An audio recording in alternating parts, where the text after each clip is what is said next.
If I wish to speak to Cairns without alarming him, I had better dress as a sailor.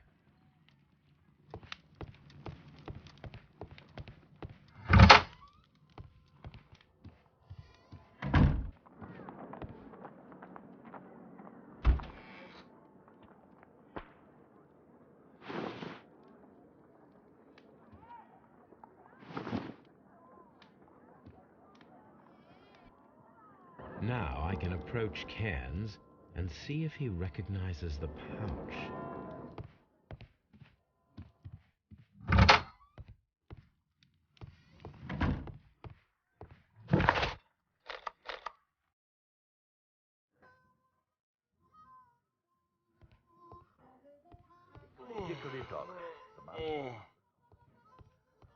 Huh?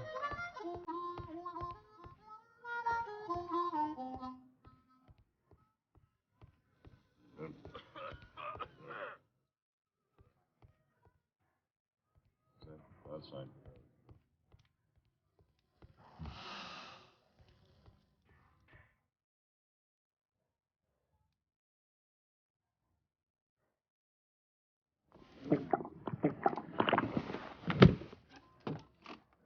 Hello there.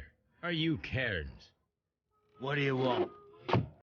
We've heard all about the gambling on arm wrestling here. You seem like the likely sort, and I'm up for it. I start at 10 shillings. Suits me.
You were lucky. I wasn't focused. Let's go again. I'm ready to try again. Fine. If you want me to take all your money, no problem with that.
good for you, I reckon.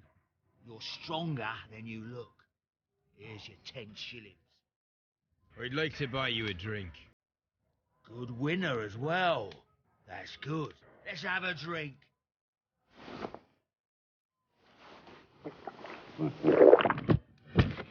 You're a good type. Seems you've managed to settle down in life. You've got money, eh? Not all that much. Oh, well. At least you're not as poor as me. Why do you say poor? You're not working? I'm a harpooner. But you see, the whalers are rare. They don't pay much. So, as a result, find myself arm wrestling to pay for my drink. A harpooner? Interesting. You've had a lot of adventures, I bet. Of course. It's been a dozen years since I've sailed. I've seen everything. Old Wallace, damn Black Peter, Great Roger. We sailed to the Cape of Good Hope. Black Peter, you say? I've heard rumours about that one. He was the worst of them all. He was a liar and violent too, swinging those fists of his around. He was a tyrant and not much of a captain. At least, not as good as Great Roger. I see. Yes. I was told terrible tales about Black Peter. But you ain't heard the worst. Tell me, and let's have another drink. It was in 1883 that it happened. The August of that year. Peter Carey was captain of the Sea Unicorn, and I was a spare harpooner. We were coming out of the ice pack on our way home. One evening, we saw a little craft that had been blown north. There was only one man on her, and he wasn't a sailor. The crew must have thought that she had foundered, and they made for the Norwegian coast in the dinghy. I guess they all drowned. We took the man on board. And who was he? I dunno. During the crossing, he and the skipper enjoyed some long talks. His baggage was just a tin box. That's strange enough. Aye, even stranger was that on the second night, he disappeared. Nobody knew what happened to him. And of course, nobody could ask Black Peter about it.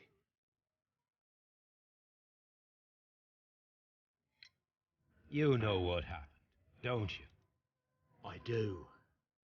I saw the skipper tie his heels and push him over the rail in the middle of my watch on that dark night. 2 days before we sighted the Shetland lights.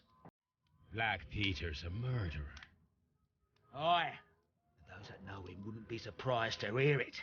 But all this must stay between us. All right? Of course.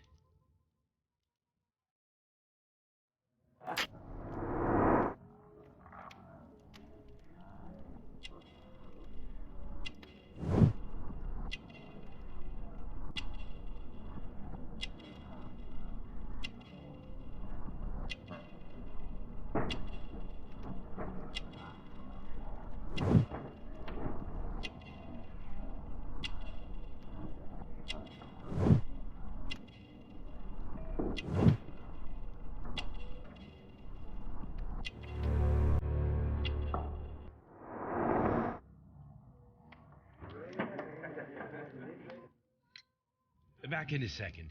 I'm off to Ghazi. I'll be here with my drink.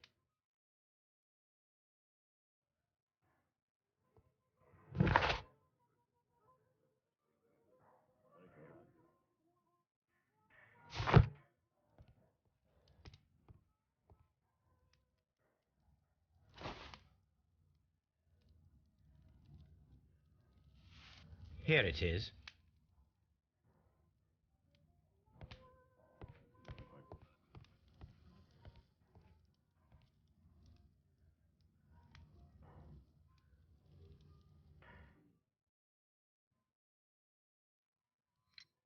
Have you got any tobacco? I've run out of mine. Nah, I lost my pouch. I don't know where. Wait a minute. What's this? Oh, is this your tobacco pouch? Well, oh, it is.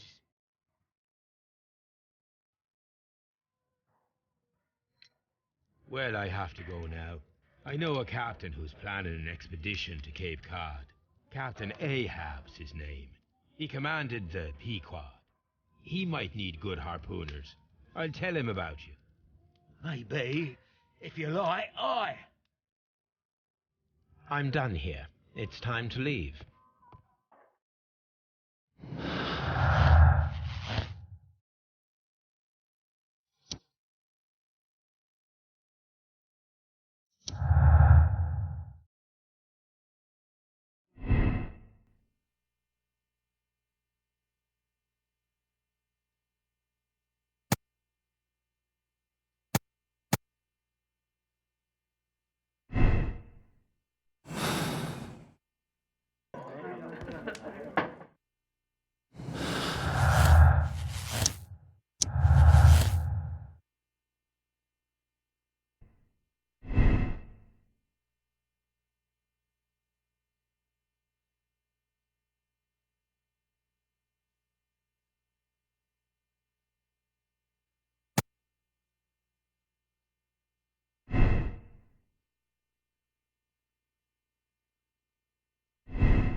Good afternoon. I must be at the wrong address. I'd like to speak with a ship's captain, a Captain Ahab. Is that you?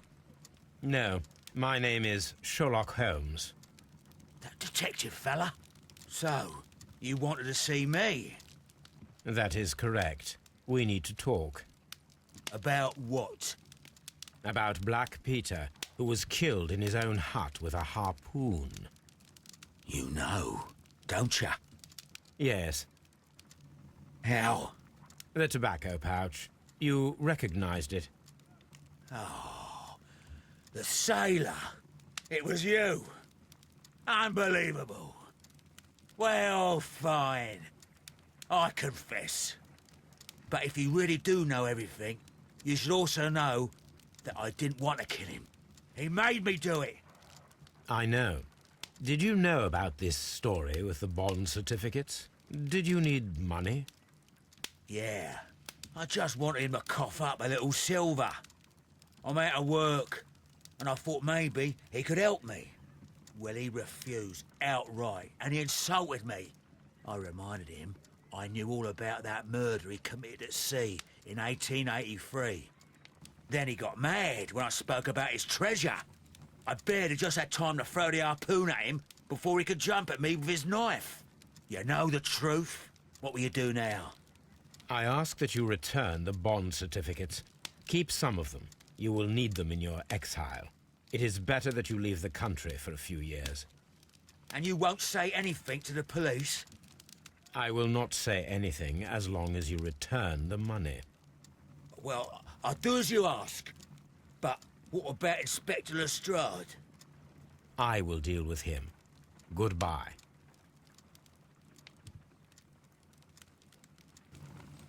It's good that you asked me to come, Mr. Holmes. We do need to talk.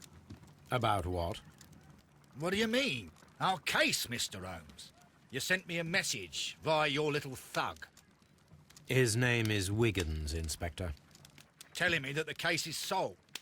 Well, Mr. Holmes, tell me, who is our murderer and where is he? The morgue. Eh? His name is, or rather was, Pablo Coventrao. He was also on the ship with Peter Carey, and he was a harpooner.